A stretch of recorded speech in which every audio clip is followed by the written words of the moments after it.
All right. Man, this is Jeff Townsend, and I'm live with Bill DeMott.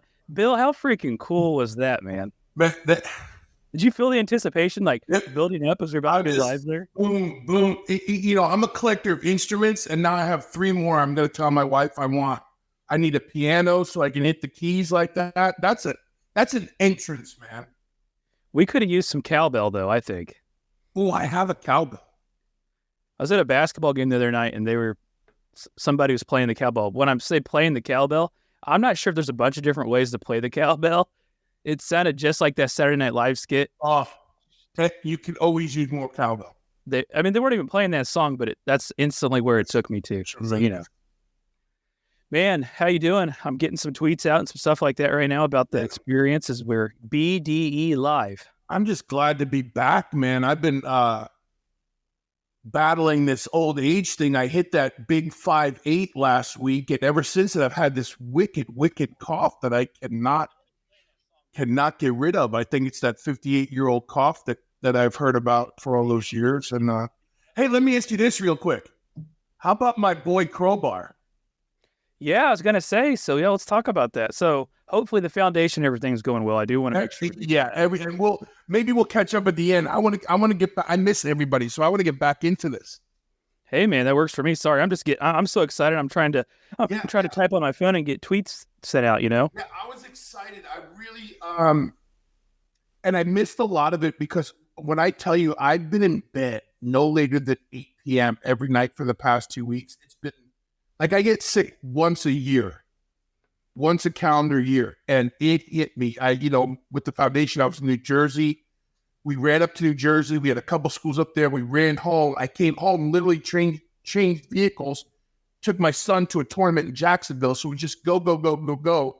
And by the time we got home, that was it. It was that calendar time of the year, and I got ill, and I just had this cough. But my man Crowbar just coming on, and Chris and I've known Chris since he's like 14 years old. He shared that the story of the gym. Yeah. He's just a good guy. I always say when I speak, depending on who I speak to, one of my favorite things in my whole journey as a sports entertainer and pro wrestler and everything has been a coach.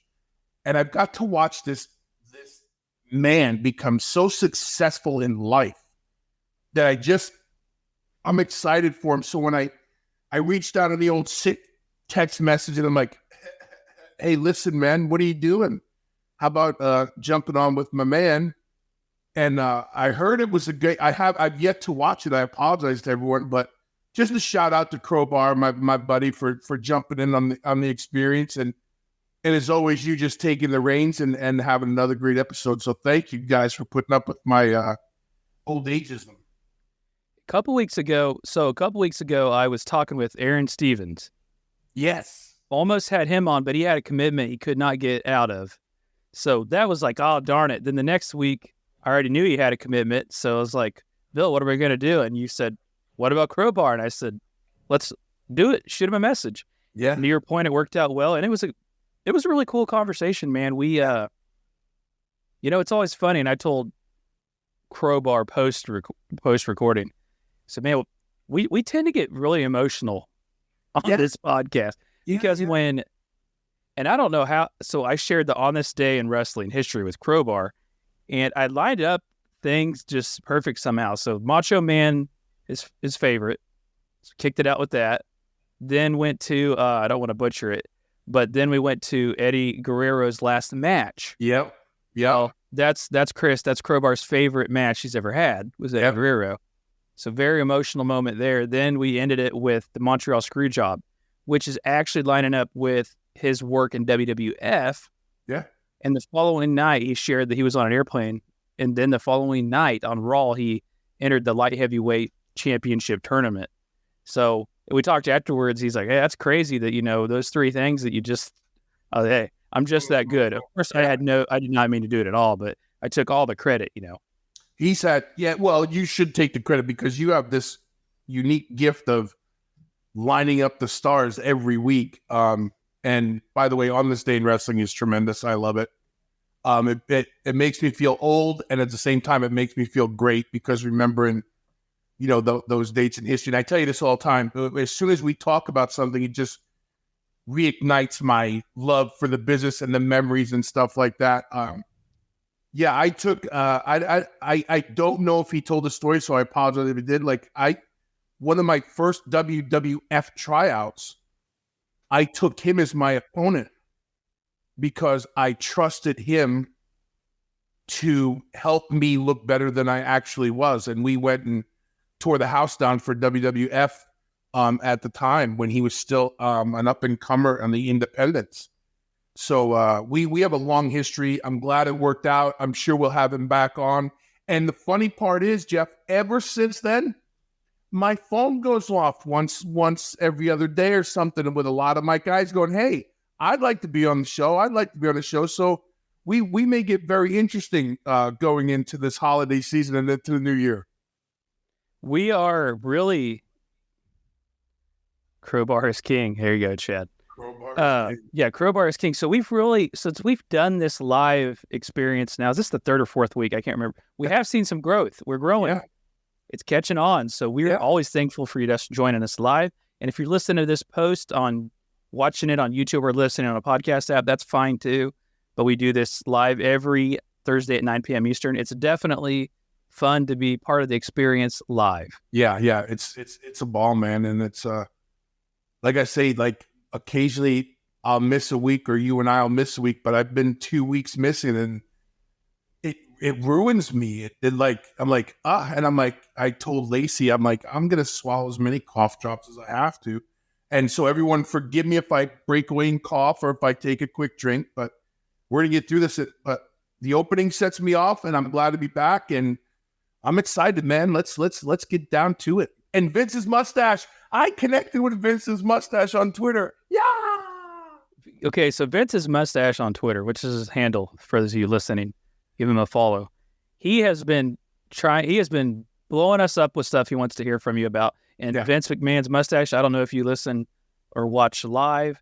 The thing about it is if they're watching live on Twitter, we actually don't know because they're not able to comment along like we see Chad doing and others doing because Twitter, you have to be like a premium member to do it live. So we actually don't know because we're streaming on both of our Twitters right now. So we don't really know and don't have that live interaction with them there. So we got to figure that piece out. But we'll get that figured out for sure. Nevertheless, Bill, awesome shirt, by the way. Bill DeMott Experience at jefftshirts.com. Man, it's a great shirt. I need to get me one. It's a great shirt. I love it. Let's kick it off here, man. So this week you reached, so it was actually today because it happened yesterday. You reached out to me today about the street fight that took place on AEW last night. And as true honor tradition to this podcast, because my great friends at the Wrestling Observer, because they have me blocked, but we're working on that, but I still consume their content, I guess you could say.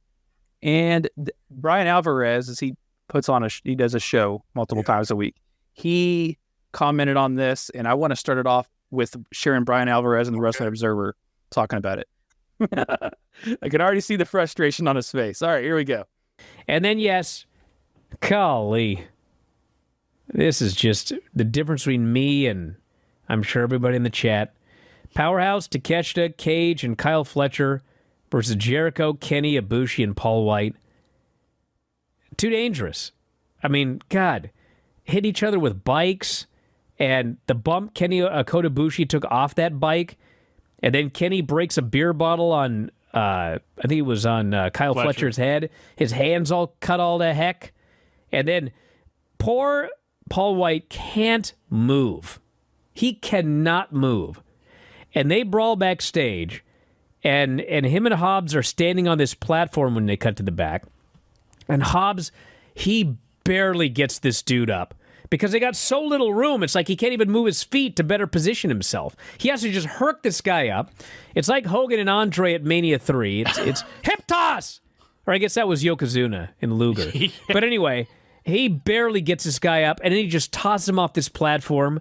And Paul White took the most painful-looking, uncomfortable, horrible bump on this car. But he slid off the hood dead. And looked good. I'm like, God, is anybody going to survive this thing? And then finally there at the end, the finish was One Winged Angel on Cage. I mean, they all worked hard, like too hard, and just dudes getting killed left and right. If you enjoyed it, happy for you. I was in mortal fear through all of this. Terrifying in spots. It says something, Bill, and Brian Alvarez. Okay, so Brian Alvarez is not quite have the love and affection that Dave Meltzer does for some of the AEW stars. But I don't know I don't know if I got it in the beginning or not. I can't remember. But he actually starts out by saying, I know those of you in the chat won't agree. So what he's saying is people are chatting along with him like they are with us here. Right. And they're probably more or less a lot of AEW fans that are watching it. So he establishes that immediately before he expresses his concerns of how dangerous it was. I'm gonna go the complete opposite. Ooh. And I'm gonna start by saying this is not a reflection on any of those talent whatsoever. I am not bagging on anyone. I'm not criticizing it. I'm not even critiquing it. Here's where you lose me. When I watch a Japanese star get on a 10-speed bicycle at the top of the ramp and act, whether he's ridden a bicycle or not is not the point, but he looked like he'd never been on two wheels in his life. He looked like that. He looked like Scott on Tough Enough. Or he looked like Phoebe in the show Friends when she couldn't ride a bike. And he had this pipe. And he drove down the ramp and literally did this, Jeff, bunk. And then drove around the side of the ring, went bunk. And then Cage takes his head off and he comes off the bike. That's where you lost me. I don't care who the talent is. I don't care what they do. And I'm not, listen, I could get beat up on this. I could get beat up on this all day long. And I stand with the fact of no one can tell me with everything that followed that match. The Paul White bump, the broken glass, the bump, the suplex, the brain buster they took on the bike was ridiculous. Yeah. I'll be the first one to say absolutely ridiculous. It didn't matter. I was lost on this. Bunk, bunk. And people taking bumps. That's where I was at. So when I sent you, when I tweeted out, oh, we're talking about 10 speeds and all that, that's what I'm talking about. Like I lost my appreciation for anything that happened after that. You have these amazing talents. And that was the spot. So to answer Chad's question here, what was Bill's opinion on that 10-star no rules AEW match last night? I don't have an opinion on it. I thought there was a lot of good stuff in there. I thought there's no one's going to ever say it's not creative. But for all the things they talk about and I'm saying what AEW, that they do, and correct me if I'm wrong, Jeff, because you know better than I do, they claim that they're pro wrestlers, not sports entertainers. Yeah. Well, what in the blue blazes is that cat driving down the ramp in a 10-speed he can't handle with that bike? Boom, boom, boom. I'm lost. So my takeaway from watching that, and to Brian Alvarez's point, was he's saying Paul White. For those of you listening, oh yeah, that's Big Show, the Giant. I almost said many names he's known as. That's not the case. It's really only a few. Yeah, but he did look rough. So what do you think's inspired this? Like, hey, we got to get Paul White in on the action. Is that like a Paul White thing? Like, Paul White. I certainly know. Yeah, I questioned it when they first announced it. 2 weeks ago that he was, when Kenny and Chris were in the ring and they announced the fourth man was Paul White, because you saw him come to the top of the stage, and if you watch it, and especially if you know this man and know what kind of athlete he is, you saw him standing very differently. And they had to run to him. I forget who ran to him at the time to go feed him to take the bump. But you saw then that Paul wasn't moving. So I don't know if there's something that he's done while he's been training, because I know he's been training, he's been doing all these things. So I don't know if there's an injury. I think it was smart to keep him kind of in one area with him and Hobbs. And just to kind of play devil's advocate to Alvarez, I don't care how much room you have, and unless you've tried to pick up Paul White, and I have body slammed him, it don't matter how much room you have, you gotta nut up and pick this man up. And to that point, there wasn't a lot of room. I, on the contrary, think it was a safe bump, a productive bump, and made sense for that story because he did land hard because he's a monster on the car. But that was the best laid plan, I think, for that part of the match. It just didn't make any sense what he's doing in it. Nah, it did. You have Jericho in a suit. You got one of the most famous Japanese wrestlers of all time on the bike. You got Omega doing his. It's just a lot going on in it, and I realize that's the point of it. This is not supposed to be taken serious, but I'm just trying to figure out, like, let's say we want to have a run with Paul White at this point. I don't think you have it right now. Well, if you do, do you do that with it? You can't. How many people? That was for the TV audience. Nobody in the arena saw that unless they were on the screen. And how many people are paying attention to the screen when you have, the other 6 guys out there battling in front of them live? So that was that was for TV production. I just don't see, and I hope he's okay. I hope my man, I call him Show because I've known him forever. That's how I know him. I hope Show's okay. But I don't see a storyline coming out of it, and I don't know how else they can protect him going forward. I mean, because it's this week, right? As of this, we're live, and isn't Full Gear on Saturday? Yeah. Yes, sir. Yep. So I don't know how they can protect him. I hope it's done creatively where it does protect him, his character, and then also for his health.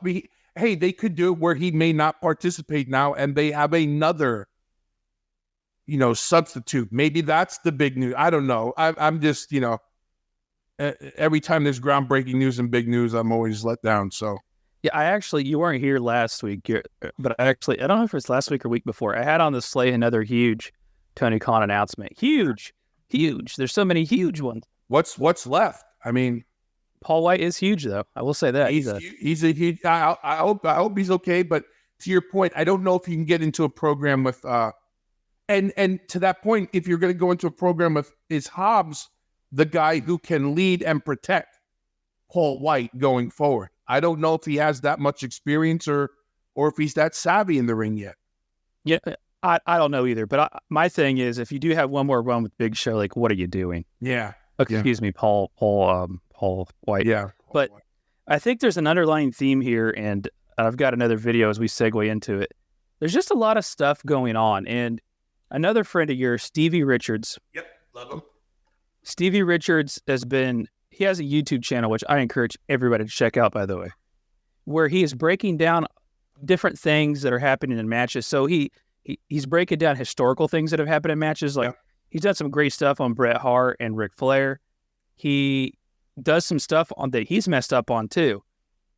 But I think a lot of the traction's been on what went wrong, I think is what it's called. So there was a match with Jon Moxley that happened. It was a while ago now, right? I mean, in Phoenix, but it was a while ago. And Jon Moxley got dropped on his head, basically. Messed him up big time. Yep, instantly. And so Stevie Richards, which, man, this is where I get upset. It's absolute, and I don't swear all the time, but absolute bullshit. Stevie Richards has every right to share this video under fair use and critique it.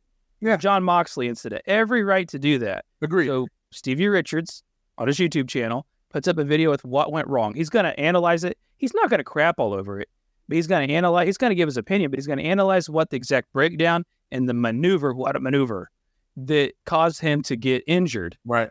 So he posts this up. AEW has it removed within the first hour. I actually got to see it before it happened. It was a great analysis of what happened. So Stevie Richards went on to Rene Dupree. You probably remember him. Yeah. Had a recent podcast recording. He had Stevie Richards on there, and he had Maven, Tough Enough winner Maven. Raven, yep. and they talked about this. So I'm going to go ahead and share that with you real quick.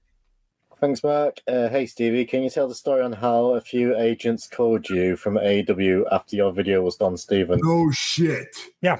I got Tell me this. What's that? Who? Okay. I'm not going to say who it is, but it was more than one, and there's not a ton of them, so you can guess. What they had said to me was that, it was universally like, and that's what I loved about it. The conversations were two men say, hey, call me. I want to talk. I want to clear the air about this. I make the call. We talk. It was literally maybe the first minute or two, pleasantries. How are you doing? And I was like, okay, what's up? I know we got to talk this out and see. Tell me where I was wrong. Tell me where I was right. Yeah. Okay, you were wrong in saying that the blame is on the agents or the producers. We try to tell these kids what to do and how to be safe. They don't listen. They can't be coached. And then went on for about 10 to 20 minutes of telling me how I had no idea how right I was with the video. So they're collecting checks. And who can blame them? And for everybody out there, I don't want AEW to go out of business. I don't care about Tony Khan. I don't care about his dad or any of that. They'll have money. I care about the people that have paid their dues and are producers back there. I care about the wrestlers and their safety, but I care about the people I know that are agents and producers in the company. I want them to get paid for as long as possible. So people want me to think, or I wish AEW to go out of business. No, but I wish them to keep shaking the pockets of the money mark and get their checks. Yeah. No, listen, if the blame is going to be put on anybody, it's the guy who's playing promoter because he wants to be the boss. Yeah. He's responsible. Am I right or wrong? You're right, but he doesn't know that, and he's never going to have accountability.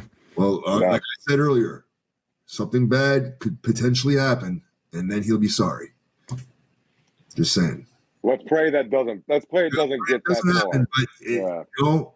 But I've seen some shit on that show. Oh yeah, literally being knocked out in the middle of the ring, and they're still doing their spots around him. He's stiff-legged, can't even fucking move. Yeah. The referee has to pull him out of the way. Okay, you're in the way of the spot. You know what I mean? Christ Almighty. Well, didn't dude just have his eye pop out? Didn't Danielson's eye pop out in the past? Ben was telling me about that. His eye came out of the socket. Broke his orbital bone. His eye was popped out, but he was still trying to fight. I heard. Fight forever. Yeah, yeah, that's what Masala, fight forever until. Yeah. And he'll be fighting this weekend. So, I guess for context for me, and I'm asking you and I to talk about it. Was there any backlash on the quote unquote agents or producers? No, or was Michael or Stevie Richards, was he making sure that it wasn't on them? He was saying it was the people in the ring, because I don't think the agents, and this has been a conversation you and I have touched on it in the past. People have touched on it since the beginning of AEW. It's a free-for-all, and we've heard this before. You guys got Jerry Lynn, Dean Malenko, Arn Anderson, Billy Gunn, Dustin Rhodes, Christopher Daniels, all these guys up and down and Serena Deeb, who was there, and all these other people that were there and who know better, but they don't really. And I don't want to quote that I've heard Mark Henry say this. There's certain talent that come to them and ask after, but as far as I understand it, and this is where people can contact you and contact me and let us know what's right and wrong. But from my understanding, it's free reign. So it shouldn't come back on the producers. It shouldn't come back.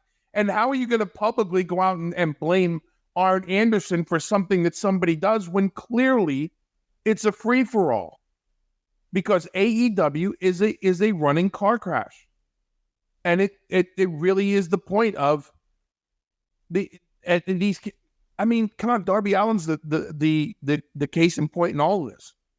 But I agree with Michael, with Stevie, in what he's saying. Like, someone has to be accountable, but it should start at the top. From in WWE, WWF days, you were accountable. Now, there's things that talent did in the ring that they were told don't do, and they did it anyway. And then there's a there's a whole kind of hailstorm that happens after that, and you can rest assured they don't do it again. But I don't think that's the atmosphere in AEW. So the fact that he got called and it got taken down and everything, does that mean they took it off their YouTube as well so no one else could see it? Did they totally just act like it never happened? I can't speak to that, but I do know they got him with a copyright, which, like I said, under fair use. And he's not even, see, we're actually playing videos. He is just playing very snippets of moments. Yeah. And he's like really pause framing it, analyzing it. Yeah. So let me add a context to it, which I should have done beforehand. He did make a comment about the agents and how he basically called out everybody. And I'll say one thing about Stevie Richards. I don't know him, you do. But even in the clip that we just watched, you can see how emotional and upset he is getting about it, especially towards the end of the clip. You can just see it on his face, how when he's talking about the accountability and all that, he's literally I mean, he's not just pissed off. He's literally, he almost seems angry and sad at the same time. Yeah, it's upsetting, but how can you, so I would say the same thing to Michael. How can we hold the agents and producers accountable when the boss doesn't hold them accountable? Because all the talent has to do is go over their head. So, and there's no hierarchy in AEW from my understanding. It's one guy, the head of creative and all these things. And maybe Danielson, I've heard, is going to be part of the creative team now. And hopefully Adam Copeland's involved. But there's got to be a change in the regiment. And so, yes, the agents or producers should be held accountable, because if they knew, and here's the phrase, if they knew that was going to happen, they should have done more than suggest, maybe not tonight. That being said, I'm going to go on record saying I'm pretty sure John Moxley's going to do whatever the hell he wants. When he was referencing the agents in that moment, he wasn't referencing that moment because obviously we didn't know that he was going to drop him on his head. Right. I mean, we didn't know. Nobody knew that ahead of time. But there's no accountability. So when do the agents and producers start being held accountable? Because I can speak from working on that side of the cameras. You are held accountable. And guess what? You won't be an agent or producer for a long time if you can't keep your talent safe and keep your collective farm of talent that you have, and you're there to guide and all these other things. You're not only there to guide and make suggestions, you're there for a TV product. You're there because you have years of experience, you have an understanding of what the boss wants, and you have an understanding of what the product is. Here's the problem for me. Who knows what the boss wants? Because everybody's calling their own shots anyway. Yeah. That's just, and so when I saw this earlier this week, I watched it, the same clip that you showed, and yeah, Michael's going to get he's going to look, and I saw Maven sitting back because Maven had seen, he's seen his share of it, much like Renee. But Stevie's been hurt in the ring. He understands the repercussions and all these things, and he understands where the accountability lies. And it's not just with the producers, it's with the boss, and it's with these things keep happening. And then to that point, we talk about fast forward to Daniel's eye and all these, and then hell, let's talk about the other night with the bike bump. Someone's got to say, we have a big show that people are going to pay to watch. Why are we doing things, and let's talk business, giving it away for nothing on a Tuesday night when we're not going to do that on Full Gear or whatever it's called? That's so that we can go down this rabbit hole all night long. I don't understand the mindset. I'm not saying the creativity, and no one does it and thinks they're going to get hurt. But to that point, it's going to happen at any given night in this industry. But if we can eliminate it, and if you're a top guy in this company, then you have to start thinking like a top guy. You have to start thinking past the one night of 2,000 people. I agree with you. Now Stevie's got me all worked up. To further elaborate on what I was said after the video ended, and Bryan Danielson is wrestling upcoming. Why? I mean, they're going to have some face contraption. I mean, obviously, severely injured. He says, I don't want one. And they'll say, okay, you don't have to wear one. So you talked to touch up on a little bit about WWE and how that. So have you ever been in a situation, WCW, WWE, ECW? You've been everywhere, where you're working with somebody, and I'm not saying you hurt them. Maybe they're hurt in there. And what's your experience with how to handle that? I'll just. Do you go with what the guy? I mean, because we hear stories about this all the time from some of the best wrestlers ever. You hear Kurt Angle getting severely concussed, actually. Yep. Knocked out briefly coming to, and they carry them through the match. Yep. Do you just go with what the person tells you they can or can't do? I mean, what else can you do? Well, there has to be, and again, the industry's changed. I think it's evolved, right? You stop dealing with, hey, I got my bell rung, I'm okay, let's keep going, right? Now the referees are accountable. All these people are accountable for what happens to those 2 men, 2 women, 4 men, 4 women, whatever it is in the ring. But for me, when my very last match in WWE, when I hit my flip and Sean O'Haire moved, and that's what he was supposed to do, when I landed, I could not move from my chin down. I was paralyzed. Both arms, both legs, nothing moved. And I said to the referee, he's got to cover me. Corpus Christi, Texas. Never forget it. It's embedded in my brain forever. And O'Haire didn't want to do that because he knew, one, that wasn't the finish. Of the 2, I was going over, and this is where we were going, cover me. And I had to trust that he wasn't going to pick me up or try to pick me up or move me around or something like that. The end result is he covered me. 1, 2, 3. Corpus Christi was in show. Oh, here's one of these matches. They didn't expect the finish, and they carted me, to the back. You have to trust the guy you're in the ring with to do the right thing, and that's where I always talk about critiquing and criticizing, but here's where the criticizing comes in. If that guy just pushes you aside and keeps doing his stuff, or keeps going on with the match as it was planned or talked about or kind of laid out, then shame on that guy. And I would never get in the ring with him again. And if I could stand up and clear my head, we'd probably fight. Because if you're telling someone that you're in need of a change, nowadays it's different. Back then, you got your bell rung, you kept going. You know what I mean? But you couldn't. I mean, you're saying you couldn't move any limbs. Well, that was. I'm just using my example. I've been knocked out. You spoke up on behalf of yourself. In the case of like a John Moxley, he actually said, "Do it again" or whatever. I don't want to quote him, but yeah, but that's when I say, like, I'd rather have words with John in the back because one, you're knocked out, so you're not thinking clearly anyway. But he knows something's wrong. We'll do it again and make it more impactful. I'll fight with you in the back. I'll just cover you and beat you right there. Shoot, cover you, and beat you right there. Because it's already, the storyline, everything's screwed up anyway. And then how much of that went on the referee, though? He's the one that blatantly just didn't count. I mean, the referee is accountable for that. And that's the thing I was going back earlier about with Stevie Richards. There's no accountability. The referees are part of the show. They're one of the boys. And not the referee shouldn't be, but they're one of they're in on it. Let me do my shtick and all that stuff too. That referee should have stopped that match, and then reaped the tongue lashing and all the fallout in the back. And then Moxley would have been healthy.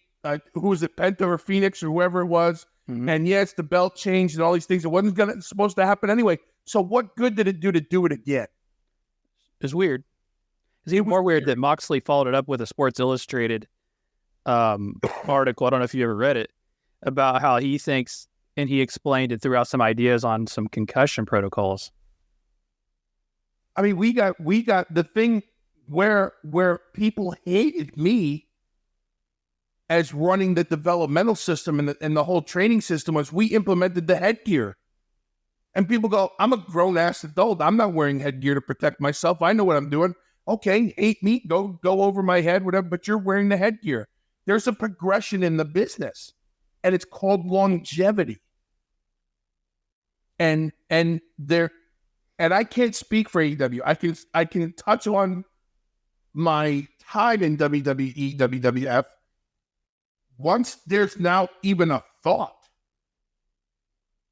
that you got your bell rung, or look at Ricochet, right? Now he's out and all these things happen. Yeah. But there's a protocol now that happens. You have to get cleared. You can't just come out and say, no, I feel fine. Look at the NFL. As fans, we're getting pissed because our favorite players now been taken out of the game and we didn't think it was that serious. It doesn't matter. The longevity of it. And I think it goes back to the thing of referee, the boss, the talent, and the agents all have to be on the same page. And if that match is so important that it's risk, that everyone's willing to risk everything, then let the cards fall where they may. But there's no accountability. And that's the part as a former talent, as a former producer, and a former head of developmental and everything, that's the thing that fires me up, is that people want to throw stones at the little things.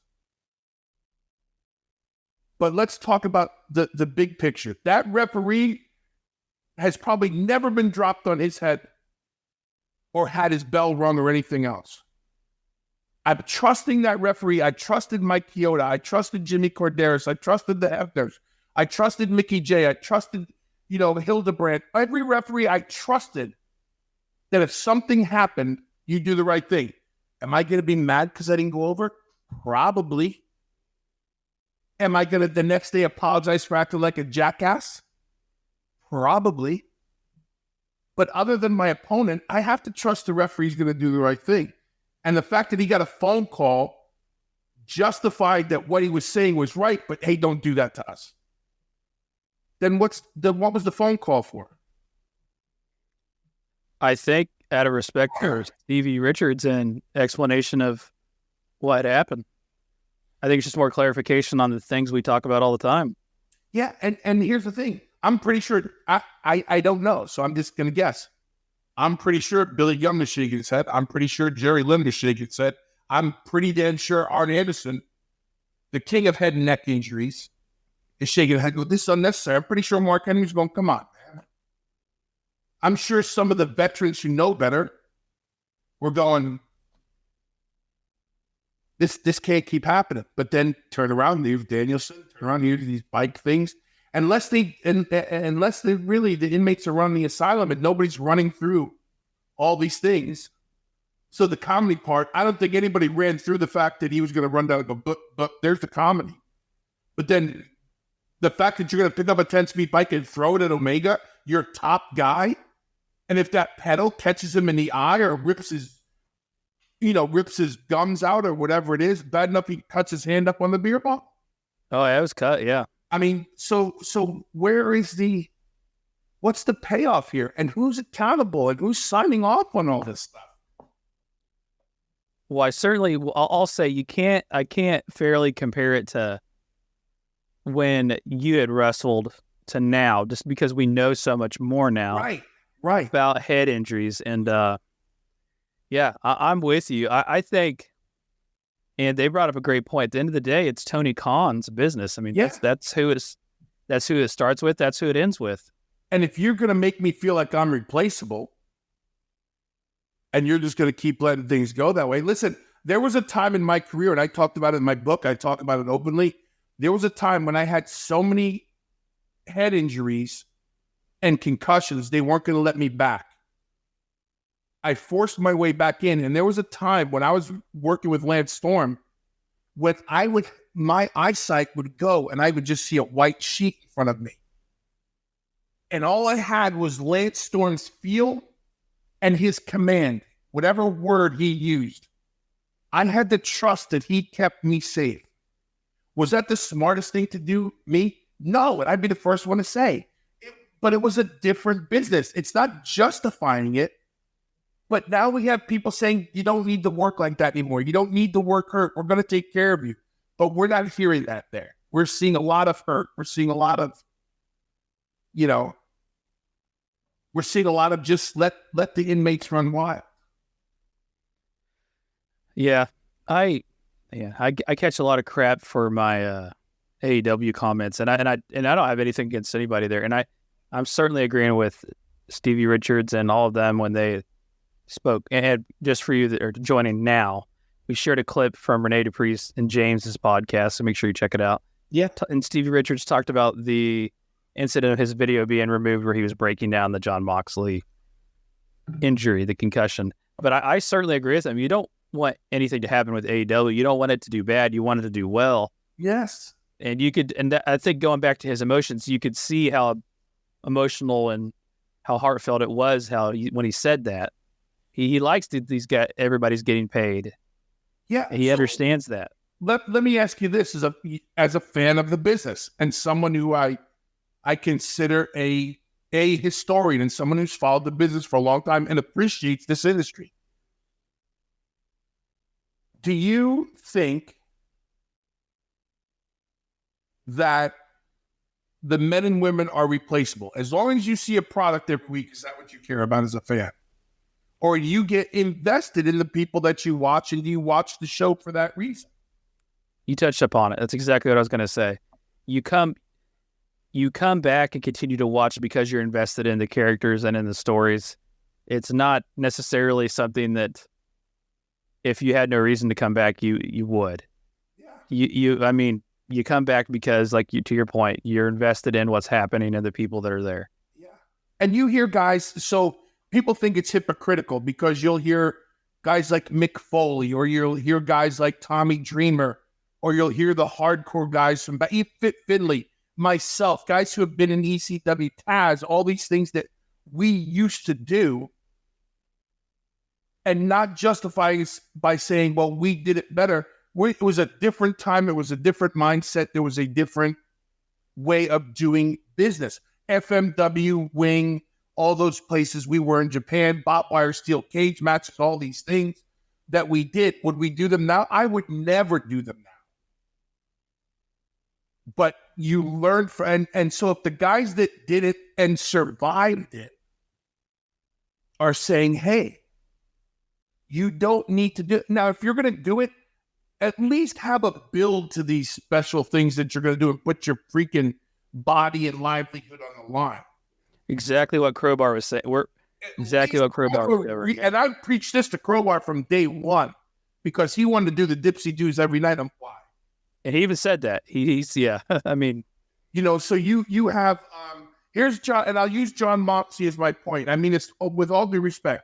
We saw Jon Moxley go away from the program for a while because he went to take care of himself, his health. Yeah. You gotta love a guy like that. You gotta love a guy who recognizes he needs to be better as a person, a father, a husband, and a entertainer or a wrestler. But then why do you let these other things happen? Where's the importance in this man's life and his livelihood? And to Stevie's point, we're all in this to make money, but there's got to be a little longevity to it. It just really comes back down to the accountability and what is Tony Khan? What's the big picture? What's the end game here for AEW? Or are we just going to go flash in the pan until people aren't interested anymore because they see the same thing all the time? And the regulars aren't there, and then they're there, and then they're not, and then they're there, and the people that are coming in, they don't follow. And then AEW slowly fades away.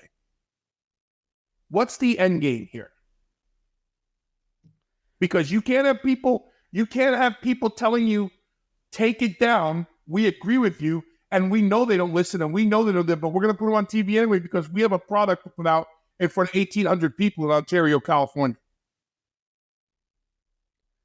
I agree with you, man. I struggle with it. I know this is where we're going to stay, but no, it's all right. And I just think it just seems to be the way the business is conducted there. I don't know if you keep using the quote inmates running the asylum. I don't know if Tony Khan just falls victim to that, just out of being a fan or out of being a friend. I certainly don't know because I'm not there, and I like the product. And I watch it every week, but there's definitely some underlying facts of how you question how it goes moving forward. Yeah. I don't think AEW is going anywhere. I think there's a certain fan base that will watch it no matter what. Yeah. They've proved that. There's some diehard AEW fans, and they love to go after me on Reddit. I know they're out there, Bill. I think the fan base is actually getting smaller. And this isn't something that says, hey, AEW should go out of business. It's just that you had guys on that clip that you showed, Stevie Richards, Maven, Renee. You have guys that talk about this all the time, you and I, and people that have been in this business for a long time that are just giving you the inside perspective.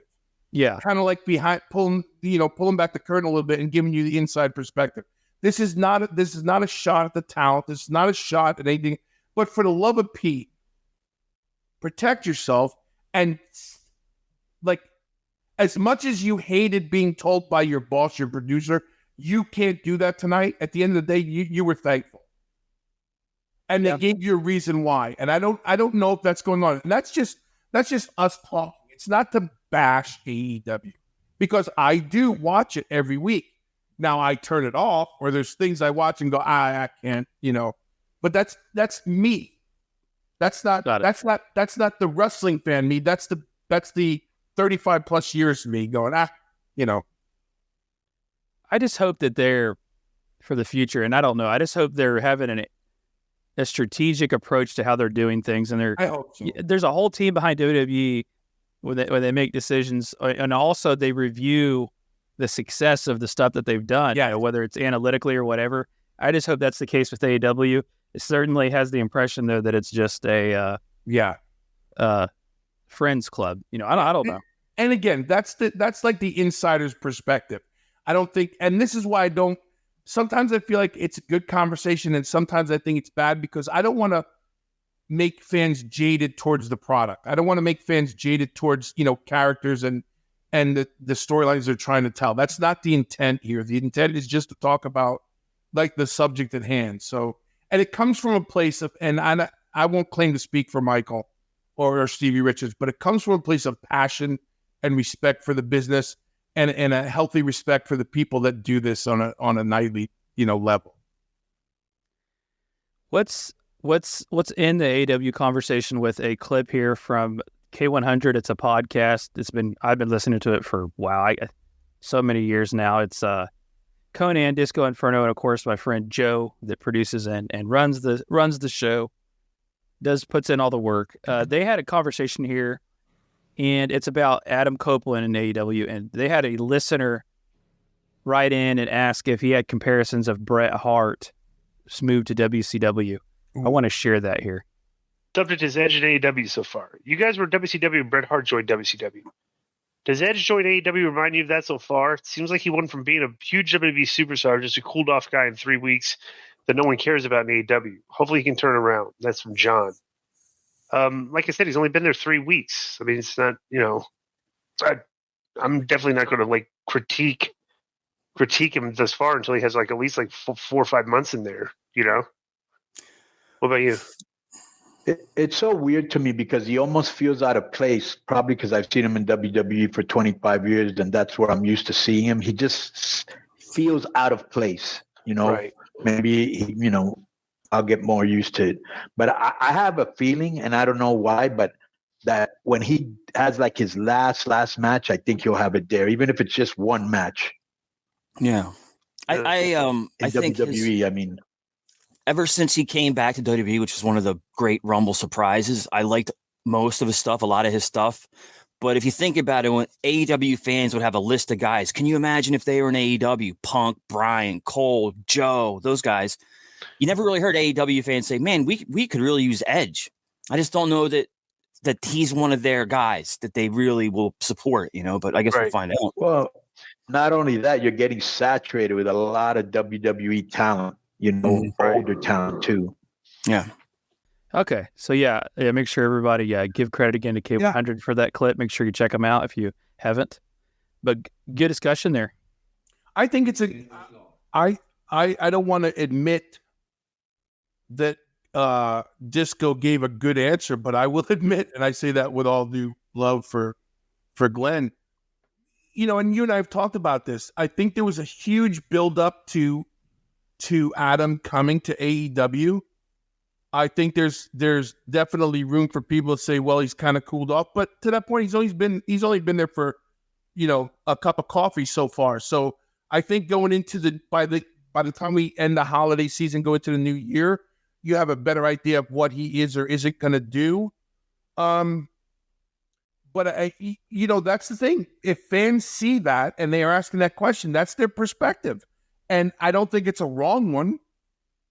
But I like the answer of, well, let's wait and see. To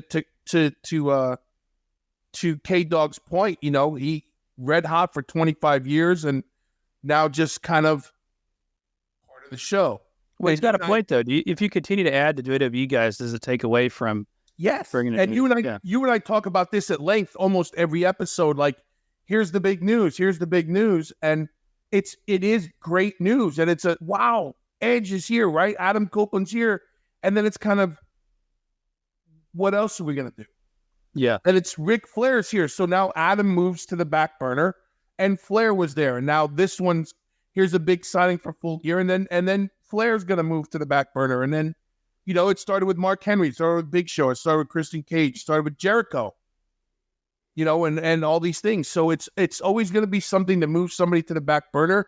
But you have Edge, who's a Hall of Famer, Bret Hart, Hall of Famer, and I think it's a good comparison. I think it was both fair answers and things from K-Dog and Gilberti. But I think they have a point. By the time we're going to the new year, if we're still going, hey, I wonder what they're going to do with Adam Copeland. A while back, Joel Embiid is a player for the Philadelphia 76ers. Right. He had a celebration at a game, and he was fined $35,000 for it. So as we segue out of the more intense stuff we talked about, I'll show you what he got fined for. Okay. They have him now, and it was one of the best pickups of the offseason. Embiid in the lane, gets the bounce and one, and letting the crowd know that he's excited about that basket and the foul. I mean, you're just talking about a 7-footer who does not have a small body to generate that force, to have that speed. She's just critiquing it, and she's just talking about the play. You think she has any idea what what that's from? You beat me to the point. Neither one of them understood the reference of why he did that. No. Neither one of them had any understanding of professional wrestling or sports entertainment, of DX, of the crotch chop and all that stuff. So here's where we are in sports.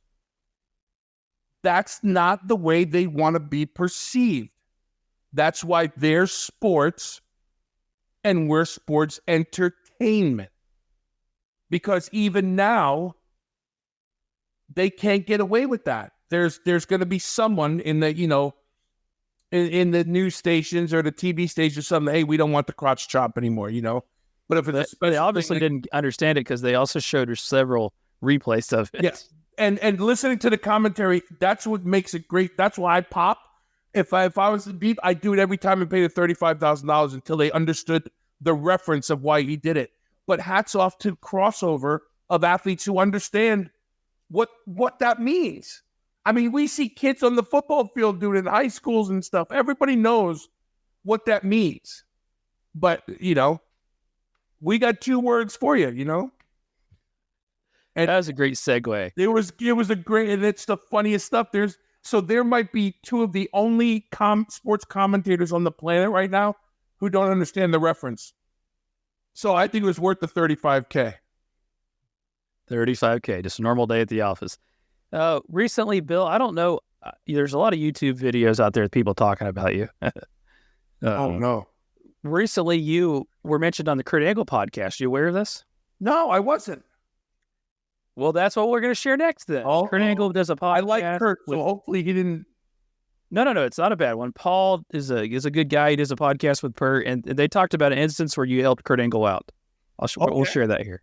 And then you and I had just talked about, it's in the archives, but No Way Out 2003, just a few weeks ago, about your short match at Madison Square Garden where you filled in for Hunter, and also then the handicap match at the pay-per-view after Edge's injury. There was the same match 5 days later in South Africa. Do you have any memories of that trip over in South Africa? Yeah, well, the bastard broke my neck at No Way Out. So I didn't know it was broken, and what happened was my arm went completely numb. I could barely raise my left arm, and I'm in South Africa in excruciating pain. And they want me to wrestle in this match, and I'm like, I can't do much. They said, just get in there, do a couple spots, and, there's going to be 5 guys in that ring, so you won't have to be in there most of the time. So the whole issue, though, going over there with my neck broken, being uncomfortable the whole time, flying over, they flew me on business class, but they also had first class. And what happened was one of the Bill DeMott, one of the guys in the office, he had a first class seat because they were overbooked in business class. So he ended up getting a first class ticket. He got lucky. And what he did is Bill offered me that first class ticket so I could sit in first class and be more comfortable on the trip home, which is really cool of Bill. Yes. Yeah, absolutely. So listen, that sets the stage for where we're at now. Yeah. So there you go, Bill. Do you remember this moment here? Yeah. And at the time, I wasn't part of the office. I was still actively wrestling. It was coming close to the end of my run there, but I remember that trip, and it was a hellacious travel schedule. I mean, we were on the plane forever. We stopped. We had a layover that was brutal. We weren't allowed off the plane, that kind of stuff. And I do remember that. But that goes back to, and I have to say, I was a Kurt Angle fan from the minute I met him. I did not get to work with Kurt in the ring. I had a couple of backstage things with Kurt during the years and things like that. Big fan of Kurt Angle. Always made me laugh. That son of a gun had a great sense of humor. But I remember that, and you knew he was hurt. You have to know the roster and the guys that are. Listen, Kurt Angle and those guys were the headliners. We were thanking them for the house every night. Now we were going over to $1 million houses in South Africa, and this guy was in pain. So what difference was it? Where I sat. Once you're on a plane for that long, who shivs a git, as I always say, where you're sitting. But that's Kurt Angle. He's paying the way. And I remember when we actually landed and got to the first arena, if I remember right, Kurt got taken out on a stretcher just so he didn't have to move. Not that he needed to be stretchered out, but just so he could stay immobile. So I remember that quite well. And thank you, Kurt. I appreciate that a lot. I'm a big Kurt Angle fan. And I do see, but as I said, every week you take me back to the history of this, my part in this business, and I appreciate those kind words. But that was the rules, man. I mean, no matter who you were on the card or who you thought whether I was in the office or not, that's Kurt Angle, and I'll say it the way I feel. I'm Bill DeMott. People know who I am, but that's Kurt Angle. He's paying. He's helping me pay my mortgage. He's helping me pay my rent. So whether I was wearing a suit or a sweatsuit, Kurt was getting that seat. So I appreciate that. Shout out to Bob Orton's cast for sharing that clip. He wanted to make sure thank you were aware that you had made the Kurt Angle pod. I had no idea. I appreciate that. Vince McMahon's mustache. I got to cue it up here. He has been asking for weeks, Bill, your thoughts on a video that went viral not too long ago of a guy wrestling a tent. Yes, a camping equipment, a tent. Do you remember when he had reached out and asked for this, Bill? Yes, I remember when he reached out because I actually answered him, and then I fell to the old man illness. Well, I told him to hold off and get it to me so you could see this live and react in the moment. Let's see it. Got quite a stare down. Whoa. Oh, beautiful escape there. Nice reversal. I mean, these two used to be the closest of friends. They were partners, basically. Oh! King among men. Whoa. Nicely done. Manscow looking good. Oh, tripped and pulled into the tent. Oh, good. Oh, the tent No one has any idea what's going on in there. Oh. Oh, goodness. Here we go. Manning fighting with all his heart. Oh! Oh! Hey, this is no love lost between these two competitors. Oh, what's this? Oh, no, not on the floor. There was no padding on that floor. Oh! That's right. Did that sign say Wrestling Revolver? Yes. Is that Jake something? That's his name, right? Jake something. I don't know, Bill. Okay, now I have to do my homework. Here's how how do I not get in trouble for this, Jeff? How am I supposed to, I need your help. How should I answer Vince McMahon's mustache? I think he just wants to know what you think about a wrestling match with a tent and how the guy did. And absolutely imperative that people should learn how to wrestle a tent. When I broke into this business, and guys in my generation and before me and after me, you wrestled a broomstick, you wrestled a towel, you wrestled the Invisible Man. These are all things for you to hone your skills. Get a little creative, start to loosen up, come out of your comfort zone because you did it in front of your peers but you didn't do it in front of a bunch of people that paid for it. And then what match was he on the card? And what was the build up to this match? What does it? Yeah, where's the return match in Yosemite Park? What are the other people who are going to go out there and work hard supposed to do, and what are other people going to think after that? Because you just shit on the whole show. So one part of me wants to go, hats off to you, very creative. It doesn't belong in front of a live audience. Like, if you're going to do that by yourself with nobody in the arena and did that, that's a funny clip, and you and I would be having a different conversation. But apparently they have it where they put it out. It was on YouTube and all this other stuff. And there were people who paid for it. And so here's my point. The people are reacting the same to him wrestling a tent as if he was wrestling another human opponent. The referees did it the same. So this business is a laughing stock. This business, it's just a joke. And so it supersedes the entertainment part of it because there's no reality in that whatsoever. Very creative, very amusing. He worked hard. I'm giving you all the positives I could possibly give you. But it doesn't belong in front of a paying audience. And then what's going to make me come back so I can watch the next buffoon do something? And then who followed that? And if that was me, I'd be even more pissed off. So I'm torn. I think it's a great creative thing to do. I think it's a great exercise in wrestling to be able to do that.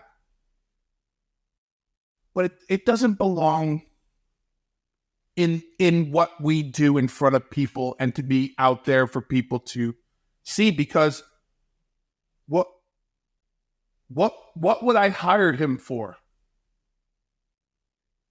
What would I hire him to do? Some other camping equipment. I mean, unless I'm what's the Bass Pro? He could be a sports a promotional person for Bass Pro Sports or something. But as a promoter, what would you hire him to do, Jeff? It would have to be something more outrageous, I guess. And would you spend a lot of money and invest in him, or would he be a one and out? He'd be a one and out. Yeah. I mean, but if that's your thing, that's your thing. So the guy in AEW flipping the pizza had a few weeks. Come on, man. And yeah, where is he now? Everybody wanted to interview him. He had interviews and he was all over it. He had a couple bookings. And I don't know what he's doing. That's probably flipping pizzas. And if that's his thing, cool. But if that's Jake, who I think it is, good on you, but bad on you. Well said. Well said. Thank you, Vince McMahon's mustache, for sharing a clip. Yeah, I'm glad. Really tore you there. You're torn. You don't know what to think. Yeah. Okay, I will say last thing. My favorite part of the clip was when he was back crawling and as if he was being drugged into the tent. Yeah, like there was a hole in the ring and the Undertaker was falling through the ring. Okay, it's that time. It's this time of the show where we go on this week in pro wrestling history, Bill. Of course, I had these on Facebook. It's on every social media platform. I love it on Instagram. It's one of my favorite things to watch. I did get a lot of heat this week, which I absolutely loved because I copy and pasted my typo last week on a Macho Man one, the video where Vince McMahon announced that the Macho Man was leaving. Yep. and people just went nuts. I loved it. Hundreds of comments about my typo. One guy actually insulted me about how dumb of a content creator I was, and he actually had a typo. He said, instead of saying I needed to act my age, he said, you need to act your post. But anyway, nevertheless. So thank you for the post and bringing that back up. But let me become the grammar police and let you know that you typed it up. Close in. Okay, on this week of pro wrestling history on this day, so let's go back to the Monday, which was the 13th. This is November 13th, 2005. TNA Genesis was held at the Impact Zone on Orlando, Florida. On the show, Christian Cage made his first TNA appearance.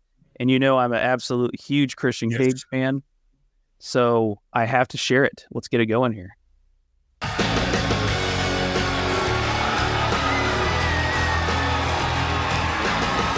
Christian Cage! The rumors are correct!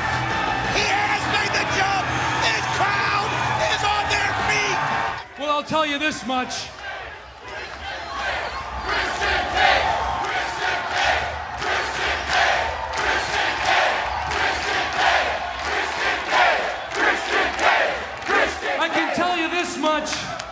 I didn't come here right there to see the same guy come out and say the same damn thing week after week after week. For months and months and months. And I didn't come here to see a grown man dressed up like a doctor pulling things out of another man's ass. And you can be damn sure I didn't come here because I got fired. He jumped! The one thing we both can agree on is the most important and prized possession in this sport, the NWA World Heavyweight Championship. That's his goal!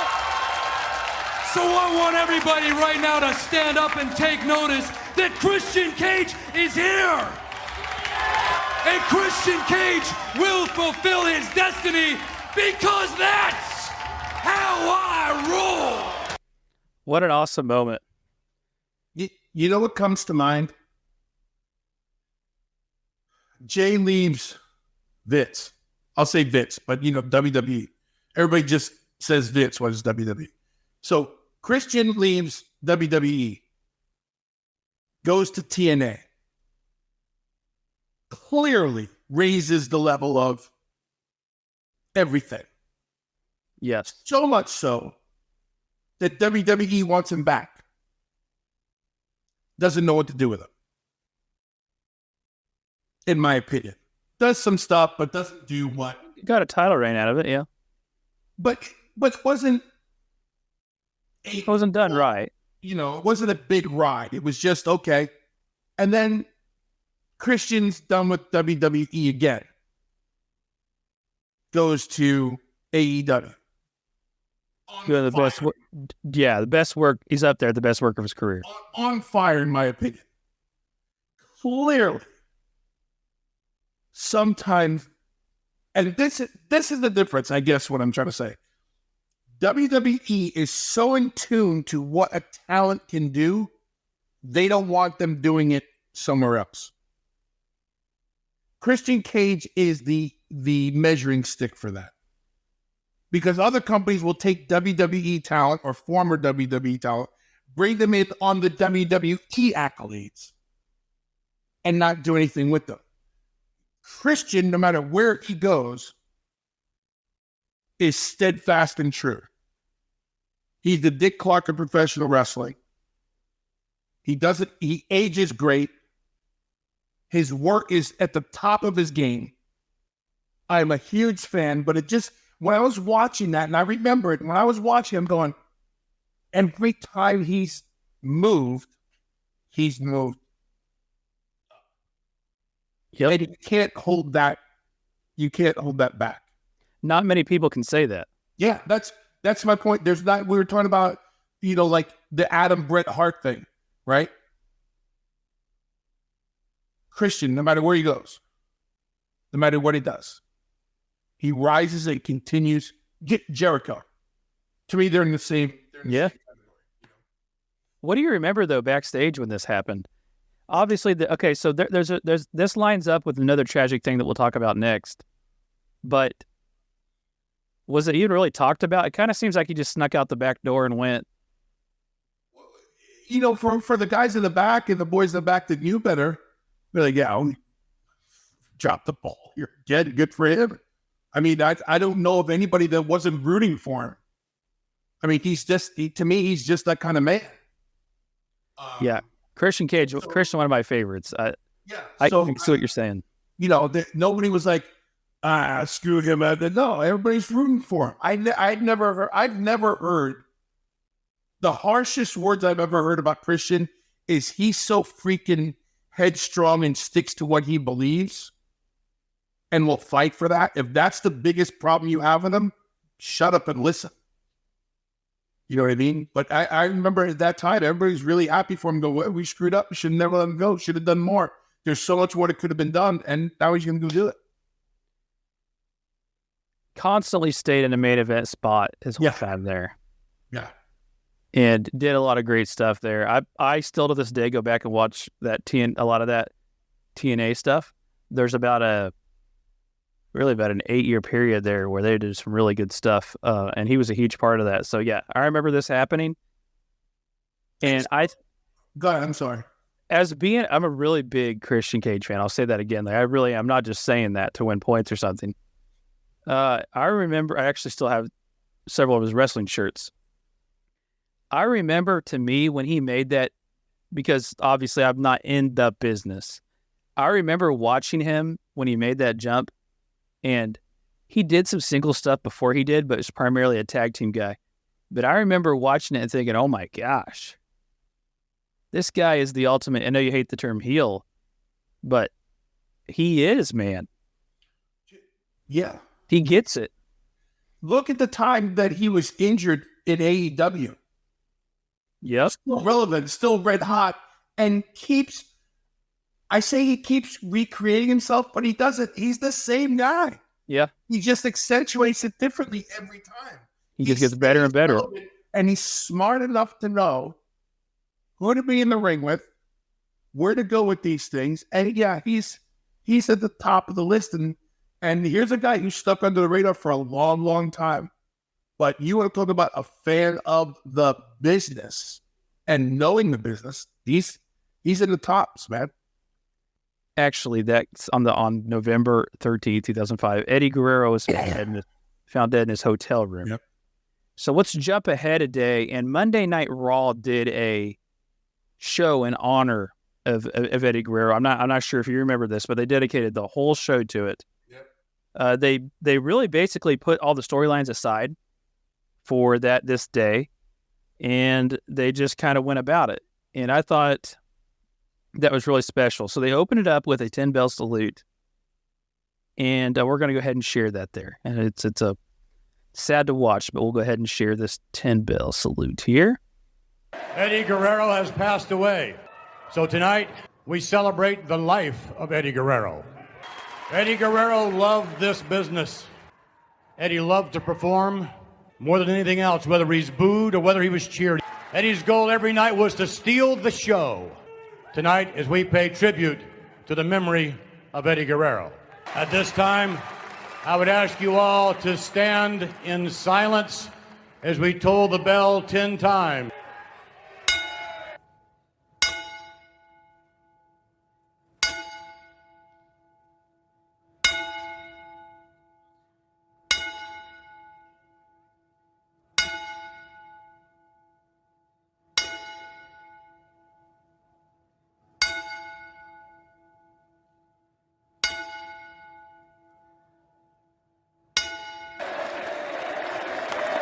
Viva la Rasta! Very emotional moment. I think for what stands out for me, because later things get more tragic, but Chris Benoit's reaction. Look, here he is, Eddie, 2005, right next to my buddy Mike Lockwood, Crash, Holly. I was running Deep South in Atlanta, when I got the phone call, many phone calls, and I'll just say this: anybody who had the opportunity to talk to Eddie just once probably never understood him. You had to know Eddie. You had to know what drove him. And I'm one of those, what sounds like, there's many people, but I'm one of the few people that ate with Eddie, slept in the same room as Eddie, worked with Eddie, partied with Eddie, drove up and down the road with Eddie.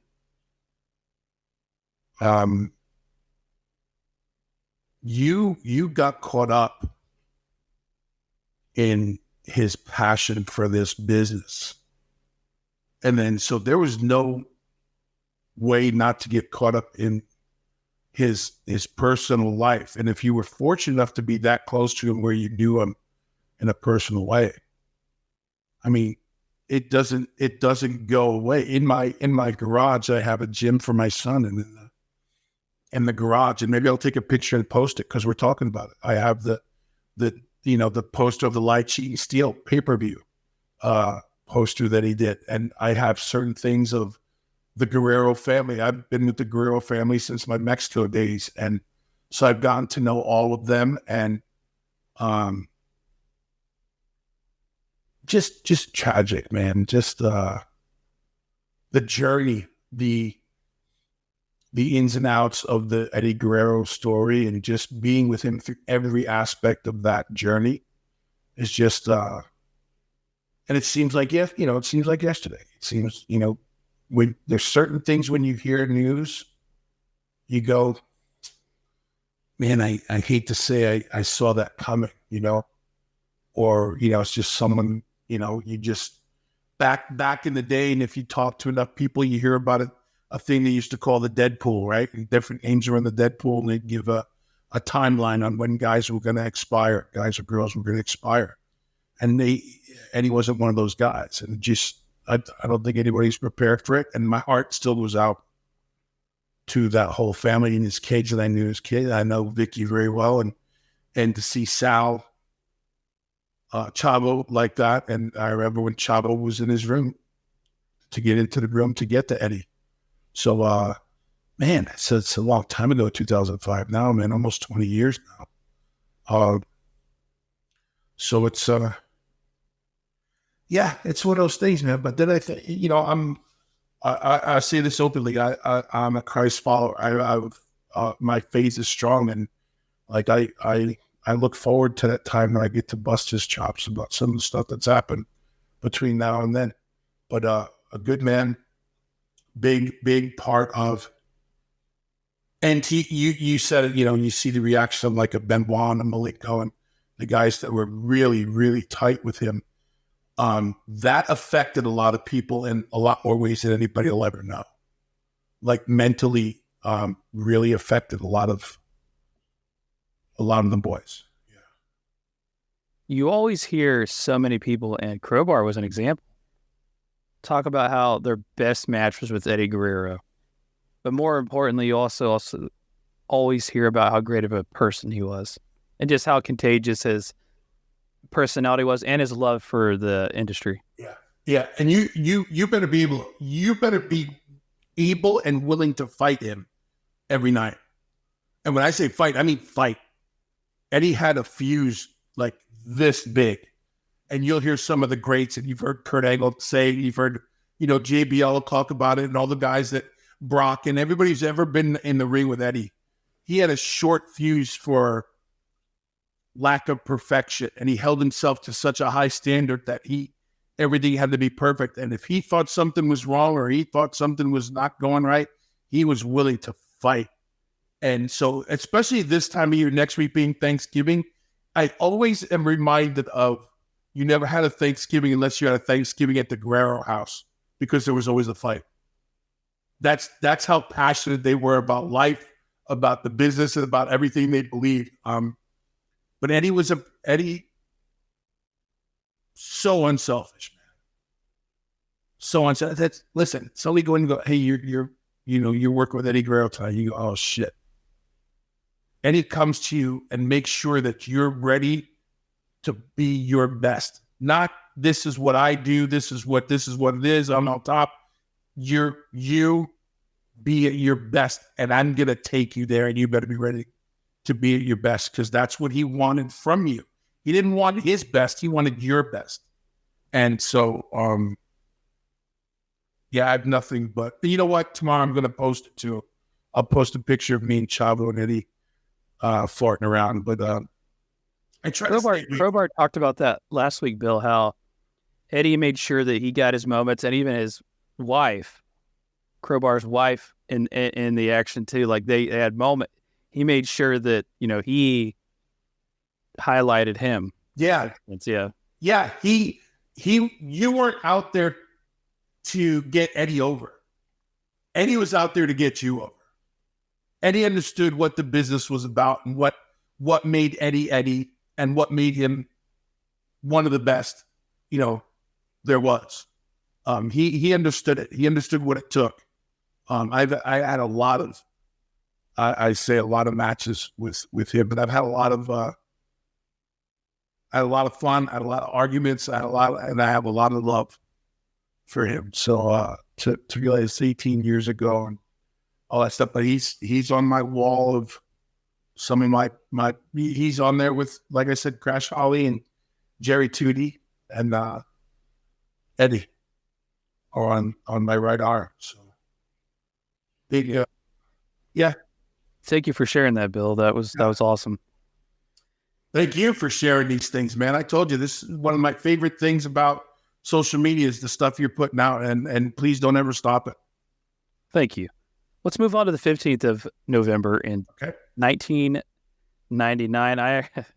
I loved this so much, and it's actually, I love corporate Rock a lot. I love that Rock bad guy. The Rock's a great bad guy to me, man. I know he's a good guy, but the Austin is a bad guy. I actually thought it was pretty good compared to what other people think. But The Rock as a bad guy with Vince McMahon was good stuff. So let's go ahead and go into it here. At Survivor Series, they had been building up this story where Vince McMahon had chose Mankind as his winner.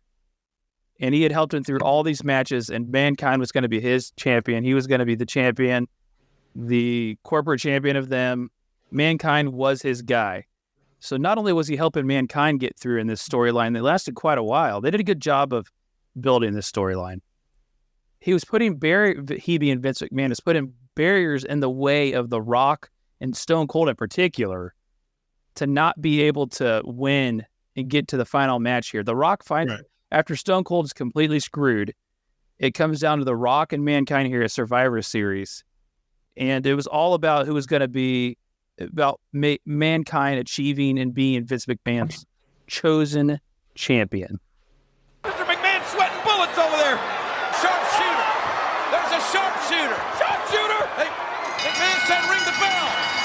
Wait a minute. New World Wrestling Federation champions, The Rock. They were in it all along. All three of them. They screwed us all. That Vince McMahon didn't screw the people tonight. The people screwed the people. For each and every single piece of trailer park trash to kiss The Rock's if you smell what The Rock is cooking. The Rock is a great wrestler, but Dad, to lose this match, I either had to be pinned and submit, and The Rock didn't either. I'm not really sure I understand what the hell is going on around here. Get this, okay? Oh, from behind. Get this, and now look at The Rock stomping away at Mankind. The corporate champion, The Rock! Stone Cold is back. What? And the McMahons are running for their life. You can't blame them. Austin, he's going to beat The Rock like he owns it. Yes! There's your champion. There's your corporate champion. No! Stone Cold Steve Austin has just cleaned the ring of the new corporate champion. If you smell what the rattlesnake is cooking. Oh, that's such a good moment for me. I remember watching that live. It was actually truly shocking. You didn't know what was going to happen. I had the feeling Stone Cold's going to somehow screw up the plan. Right. And this is fresh off. We got to keep reenacting the Montreal Screwjob here, right? Because let's be honest, that's what this was. Right. Mankind is Mick Foley as a good guy is just such an incredible thing. This innocent, almost childish like man that's just so naive. Yeah. Has anybody ever played that role as well as Mick Foley? Yeah. What was the guy's name in Goonies? Oh yeah. That's it. That's the only comparison I can give you. Those three guys would stand the test of time today in the business. The same way, everything they do.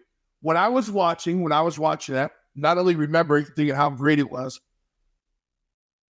here's how great those 3 and those 5 men in that ring, meaning Shane, Vince, Mick, Steven, and Dwayne. Dwayne's moveset never changed. His work never changed. Just his demeanor. Austin never changed. Just his demeanor. Mick never changed. Just his demeanor. Same moves. They didn't I don't want to say they didn't recreate themselves. You know what I mean? They didn't have to become a different. They didn't have to reinvent the wheel. Yes. The corporate Rock is the Rock. Corporate Kane was, when you have greats like that and they can do what they still do, the people still recognize them for what they do. But now they're this guy. And people bought into that hook, line, and sinker. And there was a distinct hate for Rocky when he came out and all that stuff. So that's what I enjoy about it now, so many years removed. As we're working in WCW while they're doing that, we're watching their shows, and it was entertaining. It was like, son of a gun. Look what they're doing now, and how so you missed one person here, Jim Ross. Oh, jeez. They screwed us all. Him talking us through that moment was always so significant. More significant than anybody in wrestling history, I think. During that time, the way he communicated, there's a lot of crazy crap going on, and he was the filter of it all, and the bearer of our emotions. My favorite was when he went, "Oh my God," when he would get into it. My God. Yeah. And so I always say, if you can watch a match with the volume off and be into it, you get the same story. No matter what you watch with the volume off, the minute you add Jim Ross to it, it accentuates everything. It's not nobody the same will be just like there's never going to be another Gordon Soley. There will never be another Jim Ross. Jim Ross is the voice of wrestling to a lot of us, and myself included, just because of my fandom. A special shout out to JR. I know he's still, he's been talking about his health issues. He's been at the doctor. He's doing well, but he's taking some time off. I just want to give a shout out. Always time to get the flowers. JR, from the minute I met him, has called me his fullback. He always called on me when he needed 3 yards. I love and respect JR so much. So just a shout out, Jim, from me to you. Keep healing up, and we look forward to seeing you back on the television. Well said. Jim Ross, amazing, and he is with those guys on those moments. Oh, he is just as important part. He's just as good a storyteller as anybody physically. He explained to us exactly what happened and why we should hate The Rock there in Vince McMahon. Yeah, he made me feel it. Yeah, and he hooked us on it. Yeah. Okay, so today, as of this recording, is the 16th. So back in 2003, a Survivor Series, Kane defeated Shane McMahon in an ambulance match. I honestly, Bill, I don't remember seeing any other ambulance match before this one. I think this was my first experience of an ambulance match. Yeah, to your point, I don't think before. It became used a lot more after the fact. Try anything! Cable on the elbow to the black heart of the monster known as Kane. These guys are basically trying to destroy each other. The damn sure are. Wait a minute. In the process of trying to destroy Kane. Oh, McMahon going border to border. McMahon has got Kane in the ambulance. He's shut one door, and he's trying to shut the other. Kane's trying to block it. This is human carnage on destroying each each other. What's scary is that we've seen the abuse that has been heaped on Kane. And now that, God. Gotta give him shots right to the back. Somehow I don't think that's doing Shane any good. It's like it's adding fuel to the fire for Kane. Oh, the tombstone. Sick smile on his face. The tombstone on Shane McMahon. It is over. Here is your winner, Kane. That's his re-election video. I think it should be. It's you said it, and up to that point, you'd never seen anything like that, and that was the best use of a prop or something. Like usually, they go around the vehicles and stuff like that. He literally used it as a battering ram and just and it didn't even need to move. It didn't even do anything fancy with the vehicle. And Scumbag's just a freak of nature anyway, with the stuff that he wanted to do and the stuff that he did. But you're right. But then that set the tone for everybody else to, holy cow, how do we top that kind of thing? I was really torn between, because later that night, actually, it was Vince McMahon and The Undertaker in a Buried Alive match. It was the last time until recently we've seen the American Badass gimmick. It kind of went away after that, which a lot of people don't particularly care for the American Badass gimmick, but I thought it was, it didn't hurt the Undertaker character going away for a little bit. I don't think the WWE needed it then. So I think when it came back, it made it extra special. But I kind of wanted to throw a curveball and show that to the world instead of that more well-known, Buried Alive match. Yeah, Kane was another one of those guys who transcended every, the reincarnations of him, just like Taker, just like, we're talking about Austin and Rock. But I was a fan of the American Badass because it allowed us to keep Taker. But then when he came back as the Undertaker, it was that much more. And we'll show it one day. He also got to beat the snot out of you on TV as the American Badass. Yeah, I didn't care for that. I don't remember that too well. I'll remind you one day. I just show the part where I spy Buster him and I get him a couple. I only remember that part of the matches. I don't remember the rest. That's all that matters right there. Yeah, that's all. That's the only clips I show my nephews. Bill, hour and a half, man. We've got an hour and a half live today. We've shared some cool stuff, dude. So glad to be back.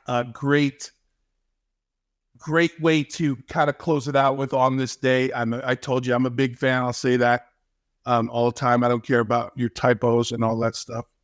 There's the humor in that. Apparently some people never make a mistake.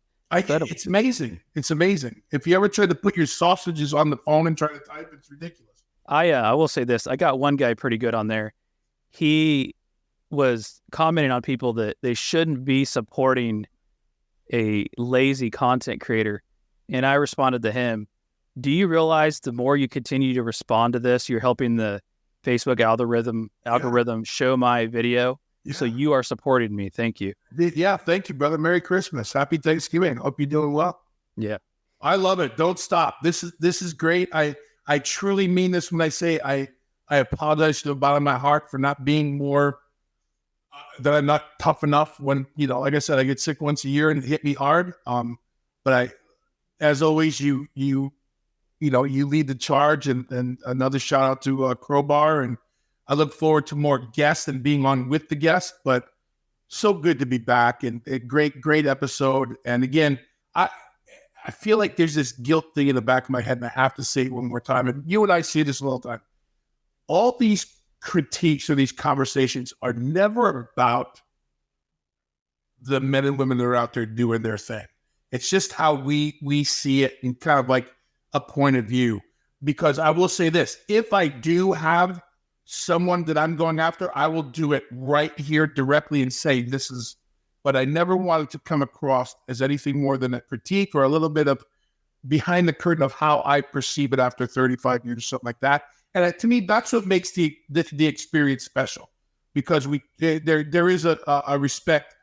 And shout out to you for putting everybody else over in the podcast world that's doing this and bringing their content to light and giving us an opportunity to share that and share our opinions. So glad to be back. Yeah, man. And if I forget to say it at the end, I wish everybody a happy Thanksgiving and blessings next week. And I look forward to what we got coming up. Yeah, absolutely. So this is episode 35, I believe.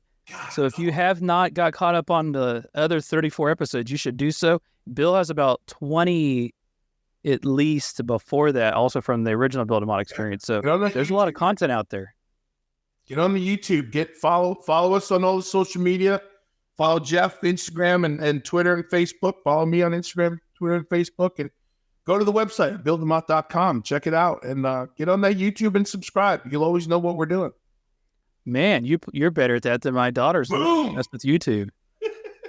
I can't end it any other better way besides saying keep being you and keep being great. And we will show the very lovely, great. So I do want to give a shout out to my friends at the Elms. They're a band from Indiana. And on all my podcasts, I use their content. Nice. I have an agreement with them to use it. And they've been kind to let me use it and distribute it. And so this intro song that we use, outro song, is from the Elms. Make sure you check out all their work. Until next time, keep being you. Keep being good.